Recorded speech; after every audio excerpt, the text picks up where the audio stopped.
Praise the lord.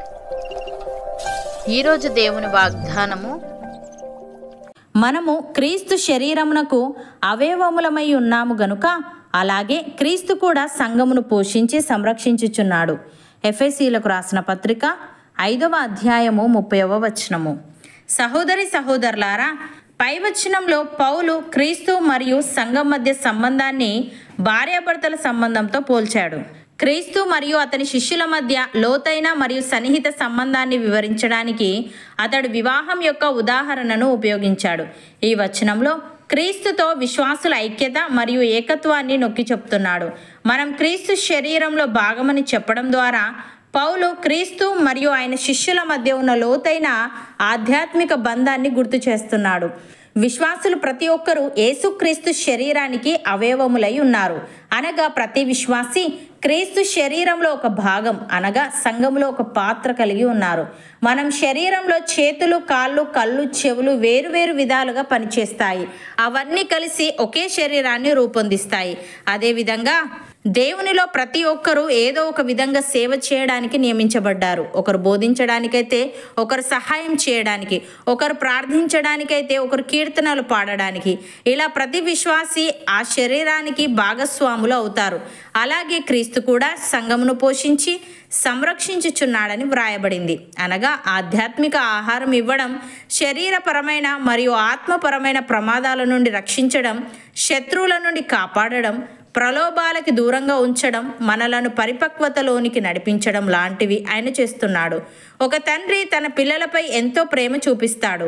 వాళ్ళు బలహీనులైన, తప్పు చేసిన, అనారోగ్యంతో ఉన్న ఆయన వారిని వదిలిపెట్టడు.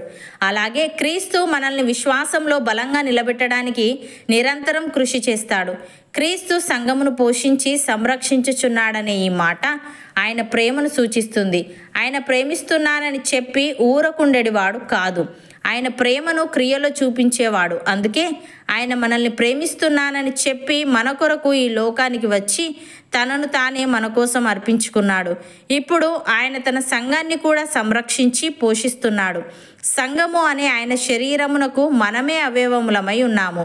భక్తుడు ఈ విధంగా అంటున్నాడు, ఒక్క శరీరములో మనకు అనేక అవయవములుండినను ఈ అవయవములన్నిటికీ ఒక్కటే పని ఎలాగూ ఉండదో అలాగే అనేకులమైన మనము క్రీస్తులో ఒక్క శరీరముగా ఉండి ఒకరికొకరము ప్రత్యేకముగా అవయవములమై ఉన్నాము.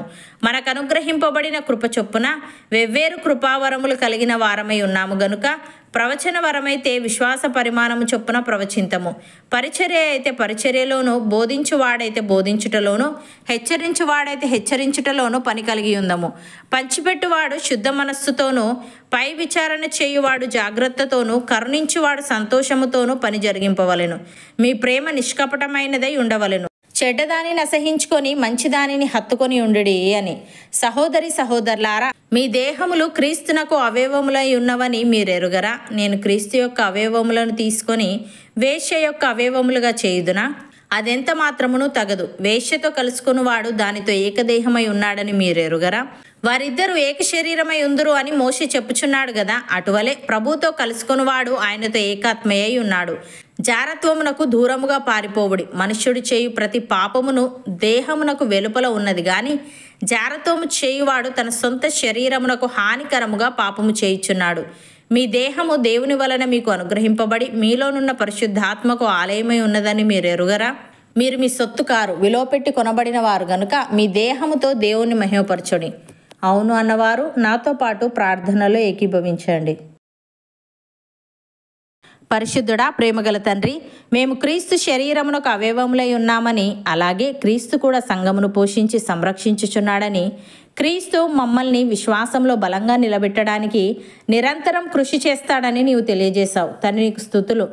దేవా, మాకు అనుగ్రహింపబడిన కృప చొప్పున వెవ్వేరు కృపావరములు కలిగిన వారమై ఉన్నాము గనుక ప్రవచన వరమైతే విశ్వాస పరిమాణము చొప్పున ప్రవచించుచు, పరిచర్య అయితే పరిచర్యలోను, బోధించు వారమైతే బోధించుటలోను, హెచ్చరించు వారమైతే హెచ్చరించుటలోను పని కలిగి ఉండుటకు సహాయము దయచేయమని, నీవు మమ్మల్ని ప్రేమించి ఈ లోకానికి వచ్చి మా కొరకు నిన్ను నీవు అర్పించుకున్నావు గనుక మేమును ప్రేమ కలిగి ఉంటూ చెడ్డదానిని అసహించుకొని మంచిదానిని హత్తుకునే వారంగా ఉండుటకు కృప చూపమని మేము మా సొత్తు కాము, విలువపెట్టి కొనబడిన వారము గనుక మా దేహముతో నిన్ను మహిమపరిచే ఆత్మీయత మాలో ప్రతి ఒక్కరికి నీవే దయచేయమని యేసుక్రీస్తు నామమున ప్రార్థిస్తున్నాము తండ్రి. ఆమెన్.